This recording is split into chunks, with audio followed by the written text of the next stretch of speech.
SIR শুরু হতে রাজ্য জুড়ে যেন মৃত্যু মিছিল শুরু হয়ে গিয়েছে। 2002 এর ভোটার লিস্টে নাম নেই এই আতঙ্কে বহু ভোটার মারা যাচ্ছে।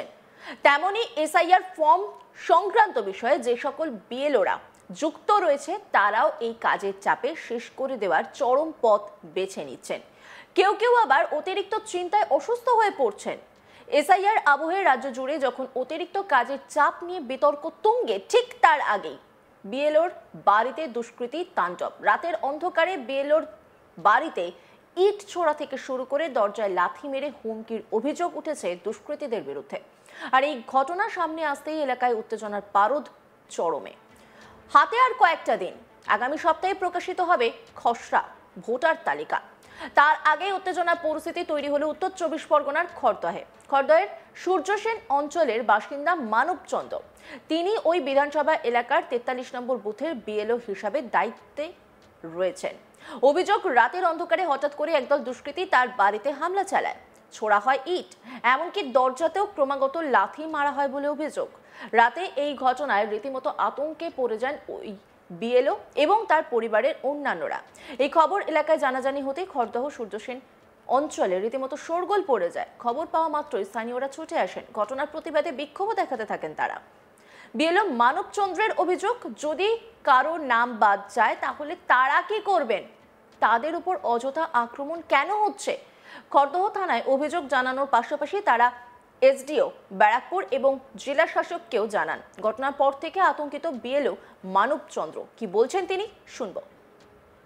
পুলিশ প্রশাসনের সঙ্গে আমি সমস্ত কথা ওনাদের সাথে আলোচনার পরে আমি আশ্বস্ত হলাম। ওনারা আমাকে আশ্বস্ত করলেন।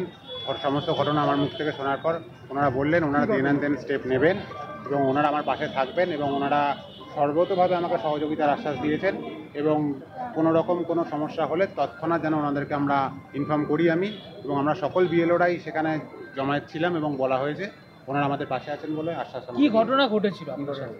রাতের অন্ধকারে আমার বাড়িতে কালকে অতর্কিত আক্রমণ চালায় এবং আমার বাড়িতে পাথর ছুঁড়ে জানলার কাঁচ ফাঁচ ভেঙে দেয়, দরজায় গুঁতোগুতি মারে এবং বাড়ির সামনে পানের গুটকার ফেলে সেই জায়গাটা নোংরা করে এবং সেখানে বাড়িতে ঢোকার পক্ষেও সেটা অসহনীয় হয়ে পড়ে। আপনার বাড়িতে ভাঙচুর চালানো হয়? হ্যাঁ, আমার বাড়িতে ভাঙচুর চালানো। কারা চালিয়েছে সেটা আমি বলতে পারবো না। রাতের অন্ধকারে এই ঘটনাটা ঘটেছে। আতঙ্কগ্রস্ত মনে হয়? অবশ্যই আতঙ্কগ্রস্ত। তবে এই ঘটনায় তৃণমূল নেতৃত্ব মুখ খুলতে নারাজ। সবাই বিষয়টি এড়িয়ে যাচ্ছেন। বিজেপি নেতা ভক্ত বিশ্বাস জানান তারা আক্রান্ত বিএলওদের পাশে আছেন এবং সব রকম সাহায্য তারা করবেন। ভক্ত বিশ্বাসের অভিযোগ, এই আক্রমণ তৃণমূলের লোকজনই করেছে। বিএলওর বাড়িতে ভাঙচুরের অভিযোগে মুখ খুলেছেন বিজেপি নেতা অর্জুন সিং।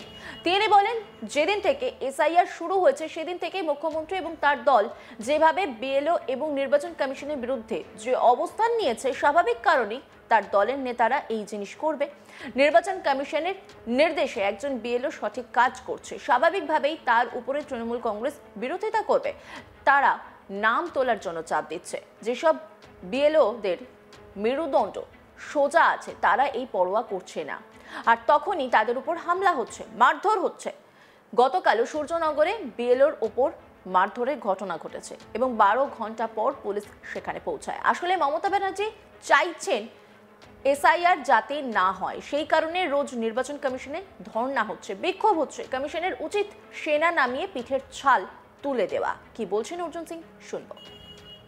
দেখুন, মমতা ব্যানার্জি যেদিন থেকে এসআইআর শুরু হয়েছে সেদিন থেকে এই রাজ্যের মুখ্যমন্ত্রী যেভাবে বিএলওর এগেনস্টে বা ইলেকশন কমিশনের এগেনস্টে যা ভূমিকা নিচ্ছেন, তো ওনার দলের লোকেরা তো ওইভাবে করবে। একটা বিএলও জেনুইন কাজ করছে, ইলেকশন কমিশন তাকে দিয়ে জেনুইন কাজ করাচ্ছে, ভুয়া ভোটার মরা ভোটার বাদ দেওয়ার জন্য যে কাজ করছে।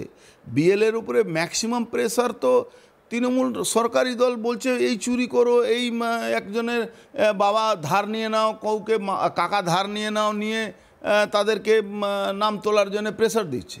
এবার বিএলও যারা একটু মেরুদণ্ড যার সোজা আছে তারা করছে না, চাকরি ভয়েও অনেকে করছে না, তখন তাদের উপরে হামলা করছে, মারধর করছে। কালকে সূর্যনগরে এই ঘটনাটা ঘটেছে।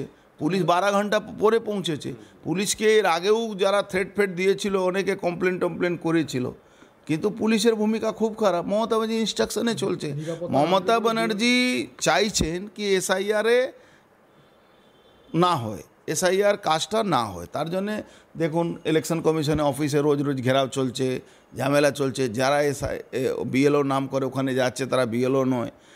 প্রকৃত আকারে যদি দেখা যায় বিএলওর উপরে তো চাপ সরকারি পার্টি করছে, সরকারি মমতা ব্যানার্জি ইনস্ট্রাকশানে এটা হচ্ছে। ইলেকশন কমিশনকে দরকার আছে কি বিএলও উপরে যে অ্যাট্যাকগুলো হচ্ছে তার জন্য একটা নজিরবিহীন একটা মানে অ্যাকশন নেওয়া দরকার আছে। একটা জায়গায় অ্যাকশন যদি হয়ে যেত তাহলে কিন্তু এই ধরনের ঘটনা আর পুনরাবৃত্তি হতো না। আজকে ইলেকশন কমিশন অফিসের সামনে রোজ ঘটছে। আর্মি নামিয়ে মানে পিটিয়ে ছাল তুলে নেওয়া দরকার আছে, দেখবেন কোনো দিন ঘটনা ঘটবে না। কিন্তু ইলেকশন কমিশনও কেন যে এখানে চুপ করে বসে আছে, যেহেতু সাংবিধানিক সংস্থা আমরা তাদের ইন্টারফেয়ার করতে পারি না, কিন্তু ইলেকশন কমিশনকে ইমিডিয়েট আর্মি ডাকা ইলেকশন কমিশনে অফিসের সামনে। এ তো মন বেড়ে যাচ্ছে না তৃণমূলের লোকেদের। সুপ্রিম কোর্টকে জানিয়ে যে সুপ্রিম কোর্ট বলেছে যে ব্যবস্থা দেখুন ওই কাগজ কলমে রোজ করতে করতে লাস্টে বিএলওরা মানে চাপ নিতে পারছে না। তো এইটা তো ইমিডিয়েট অ্যাকশনের দরকার আছে। আর নাহলে মমতা ব্যানার্জিকে স্পষ্ট জানিয়ে দিক এই সরকারকে ইলেকশন কমিশন কি আমরা বাহাল তবিয়তে করব, বিএলও এসআইআরে কাজ করব, ভোট পিছিয়ে যাবে। দেখুন মমতা ব্যানার্জি ছটপাটানি শুরু হয়ে যাবে, সব নাচন কুদন বন্ধ হয়ে যাবে। বিএলওরা বলেছে নিরাপত্তা না দিলে পুরো আমরা কাজ করব না। আমি তো বলছি আমি তাদের পক্ষে একমত আছি। ওই বিএলও যে বলছে কি আমরা নিরাপত্তা না দিলে কাজ করতে পারবে না, কি করে কাজ করবে? ইলেকশনটাকে সময় মতো না হলে ইলেকশন তো রাষ্ট্রপতি শাসন করা উচিত। ইলেকশন কমিশন বা আর্মি নাবাক, আর নাহলে ইলেকশনকে ডিফার করুক। এসআইআর শুরু হতেই রাজ্য জুড়ে যেন মৃত্যু মিছিল শুরু হয়ে গিয়েছে। 2002 এর ভোটার লিস্টে নাম নেই, এই আতঙ্কে বহু ভোটার মারা যাচ্ছেন। তেমনি এসআইআর ফর্ম সংক্রান্ত বিষয়ে যে সকল বিএলওরা যুক্ত রয়েছে তারাও এই কাজের চাপে শেষ করে দেওয়ার চরম পথ বেছে নিচ্ছেন। কেউ কেউ আবার অতিরিক্ত চিন্তায় অসুস্থ হয়ে পড়ছেন। এসআইআর আবহে রাজ্য জুড়ে যখন অতিরিক্ত কাজের চাপ নিয়ে বিতর্ক তুঙ্গে, ঠিক তার আগেই বিএলওর বাড়িতে দুষ্কৃতী তাণ্ডব। রাতের অন্ধকারে বিএলওর বাড়িতে ইট ছোড়া থেকে শুরু করে দরজায় লাথি মেরে হুমকির অভিযোগ উঠছে দুষ্কৃতীদের বিরুদ্ধে। আর এই ঘটনার সামনে আসতেই এলাকায় উত্তেজনার পারদ চড়ছে। হাতে আর কয়েকটা দিন, আগামী সপ্তাহেই প্রকাশিত হবে খসড়া ভোটার তালিকা। তার আগে উত্তেজনা পরিস্থিতি তৈরি হলো উত্তর 24 পরগনার খড়দহে সূর্য সেন অঞ্চলের বাসিন্দা মানব চন্দ।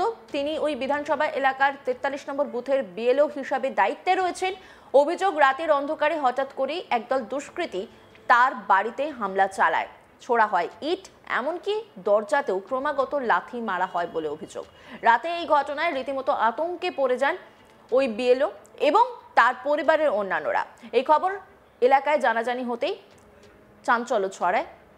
তারপরই পরিস্থিতি সামাল দেওয়ার জন্য স্থানীয়রাও ছুটে আসেন। ঘটনার প্রতিবাদে বিক্ষোভও দেখাতে থাকেন তারা।